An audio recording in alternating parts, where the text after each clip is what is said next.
നമസ്തേ, ജയ് ശ്രീകൃഷ്ണ. ഭഗവത്ഗീത 12-ാം അധ്യായം, ഭക്തിയോഗം, ശ്ലോകം 12. ശ്രേയോ ഹി ജ്ഞാനമഭ്യാസാത് ജ്ഞാനാത് ധ്യാനോ വിശിഷ്യതേ ധ്യാനാത് കർമ്മഫലത്യാഗസ് ത്യാഗാച്ഛാന്തിരനന്തരം.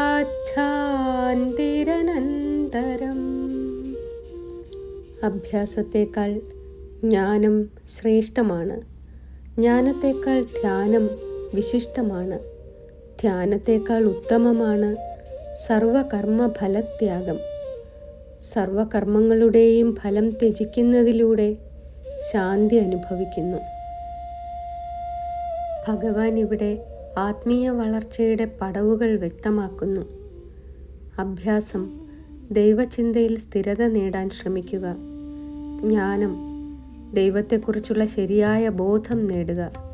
ധ്യാനം, ആ ജ്ഞാനത്തിൽ മനസ്സിനെ ലയിപ്പിക്കുക. കർമ്മഫലത്യാഗം, ചെയ്യുന്ന പ്രവൃത്തികളുടെ ഫലം ദൈവത്തിന് സമർപ്പിക്കുക.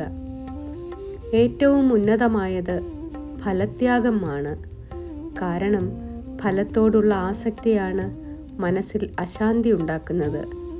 ഫലം ദൈവത്തിന് സമർപ്പിച്ചാൽ മനസ്സിൽ ഭാരമില്ല, ആശങ്കയില്ല, അവസാനം ശാന്തി മാത്രം. കർമ്മം ചെയ്യൂ, ഫലം വിട്ടുകൊടുക്കൂ, ശാന്തി സ്വയം എത്തും. നന്ദി.